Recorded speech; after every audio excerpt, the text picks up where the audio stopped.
Welcome back to the Piping Pastor. Today we'll be talking about the idea of freedom, original sin, through the poetry of John Masefield.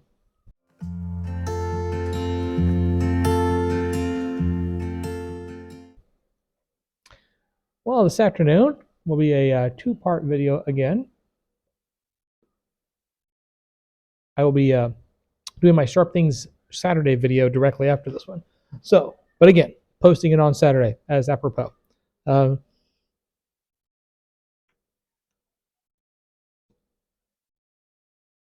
For both these videos, I am enjoying some brown Irish twist in my Admiral little tomato here.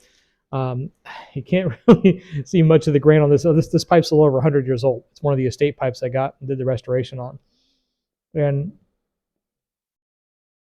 initially I wasn't loving it. It's just a in-between kind of phase where it's a bit too small to hold, but a bit too heavy to clench. Or at least clench and talk and have a conversation with. But it is nice because it's a smallish pipe. And the black Irish twist, the brown Irish twist, both of them, I do enjoy them, but I don't get the ready rub. I get them in the rope. And rope tobacco can be a bit bothersome sometimes. So you cut it ahead of time and then rub it out and let it dry. And even then, even with the drying time and everything, this is still really rather moist. I gave them a go because,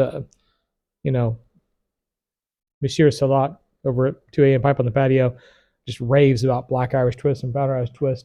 And I did try the Joe's blend from Milan Tobacco because I know he likes that one as well, and I gave that a go, and that is amazing. The Joe's blend from Milan is awesome. And I'd never leaned into the rope tobaccos because, again, it's not that I mind prepping tobaccos and flakes and things like that. Don't really bother me. But again, rope tobacco, it's just it's another step in the process. So I've never really leaned into them, but I thought, you know what, I'll give them a go. And they are really lovely tobaccos. They do taste very nice.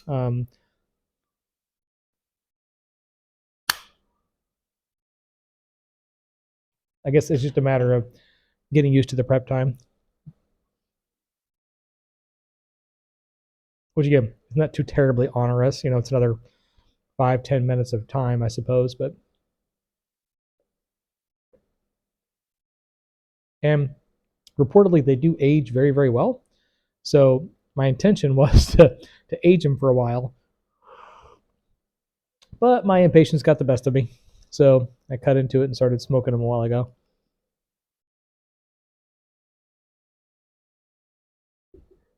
And again, I like them. They're very nice. I am also, in a nod to Brother Greg over at the Tunnel Take, wearing my shawl collar cardigan. I was very happy to see that you're branching out in terms of your fashion choices. So bravo to you. And you look fine in it. By all means, get some more cardigans. Well, recently, brother over there at 13 Pipes did a video on freedom, responding to what has been a growing trend within YTPC presenters, a handful in any case, discussing Freedom Fridays and so on and so forth, displaying various different armaments and so on.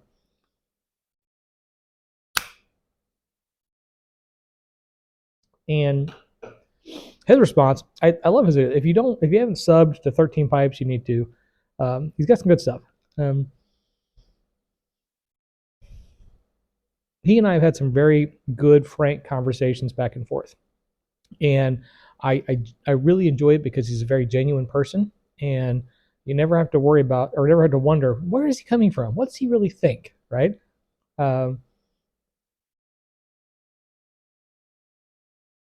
He's a very well read man and makes some very salient points. And the point he was making in his last video was that what kind of freedom are we celebrating, essentially? What freedom do we have here on Earth?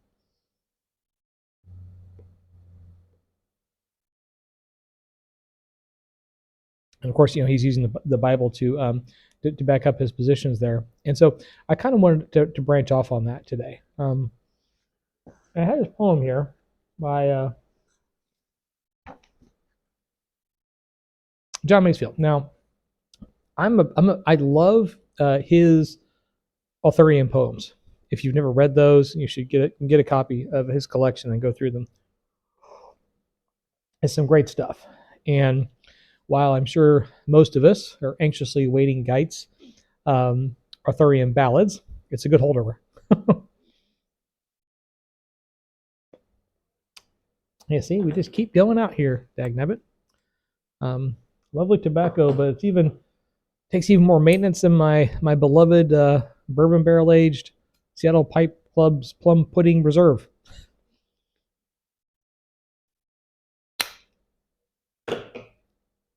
Which is a mouthful. But I was reading through his sonnets today, and I read this one, and I thought, wow, this really speaks to what this whole conversation about freedom was about. So I just want to go through this. It's a shortish one, but men are made human by the mighty fall. The mighty passion led to these remain. The despot at the last assaulted wall by long disaster is made man again. The faithful fool who follows the torn flag, the woman marching by the beaten man, make with their truth atonement for the brag and earn pity for the too proud plan. For in disaster, in the ruined will, in the soiled shreds of what the brain conceived, something above the wreck is steady still, bright above that cannot be retrieved. Grandeur of soul, a touching of the star, that good days cover, but by which we are.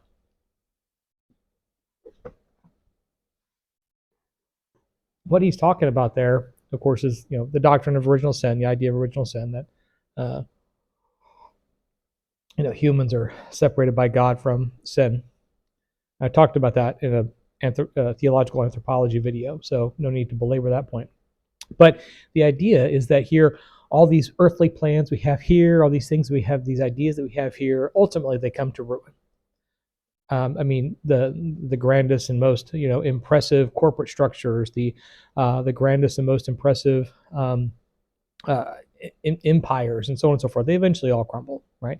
And more often and more closely, our own individual plans often come to naught. And so what he's saying there is that there's this thing that's above, that's higher, right? So that idea of freedom, we have degrees of freedom down here on earth, right? Apart from the freedom that we find in the truth of Jesus Christ. The truth will set you free. Jesus Christ, of course, is the way, the truth, and the life. And so the freedom that we have here, it first of all, it's not like absolute freedom, right? I know when people say, "Oh, we're free." Well, if you talk about complete and total freedom, then you're talking about hedonism in an anarchistic society where everybody just does whatever feels good to them, regardless of the social contract. And everyone just does whatever they feel like doing, whenever they feel like doing it, right? That would be total freedom. And of course, we would all recoil from that because that's a horrible way to try to live. There's no way to live in a society that's all hedonistic and anarchist, right? That's why we have government. That's why we have social contracts. And with that, there's a limiting of our personal freedoms in that. It's a trade-off we give in order to live in a society. But the idea that that we have these freedoms from everything within those boundaries, right? Within the boundaries of law and society and so on and so forth, that we have freedom. Well, we can still be slaves to sin, slaves to vice, and so on and so forth. And that's the Buddhist doctrine, of course, that nirvana, or the attainment of enlightenment, is freedom from desire. Because once you have no desires, then you're truly free. I don't agree with that either, because I don't think you can ever really be free from all desires. I think that in the idea of a human construct, I don't think that's possible. My theology does not inform me that is a possibility, right? But the second thing is, if you're free from all desires, that doesn't sound like enlightenment to me. That sounds like just existing in a void of contact, a void of relationships, a void of any kind of enjoyment. And that's not what God called us to. God called us to a life and a life more abundantly, but abundantly in freedom. And that freedom only comes through Jesus, because we can't have true freedom in and of ourselves, because we'll always be beholden to something. We'll be beholden to money, success, fame, um, you know, academic excellence. You see it all the time in the academic community, publishing this and going to this conference and so on and so forth. Doesn't matter what field that you're in, right? There's always some kind of competitive nature to it, because people are always striving to accomplish things, right? Because we're driven towards that. And then some people are bound by that to where that becomes their entire life. And they're not truly free. The Bible says that we are to be in the world, but not of the world. And that's kind of what it's talking about. Being in the world, being active, doing things, engaging, competing, using the talents that we're born and blessed with, but not being so bound by the idea of success, or the idea of the accumulation of goods, or accolades, or things like that, that we are beholden to those things. Being free from those things, being free through Jesus Christ, means we can still engage in those things, but we're free from them. I think I've mentioned this before. I've had the opportunity to work with, a lot of very wealthy people. There's a lot of wealthy people in the church who support missions work and things like that. And they are not bound by their wealth at all. They have all this money and all these things, and then so on and so forth, but not, in all honesty, they couldn't care less about the money. They know the money is a blessing that they have to help others, and that's what it's there for. So you can have money, you can have success and not be bound by it. But to do that, like Masefield says in the poem, you have to look at the thing that stays still, the thing that doesn't change, the thing that is above, that star that we have to touch. And that is our relationship with God through Jesus Christ. Because otherwise, the idea of freedom is simply an illusion. Well, that is it for this video. And as I said, the much anticipated Sharp Things Saturday video will be coming out next. So I'm going to record that one here just straight away, and then we'll put it up tomorrow. So you get to see my next Sharp Thing. In the meantime, hope you have a lovely week. As always, happy reading.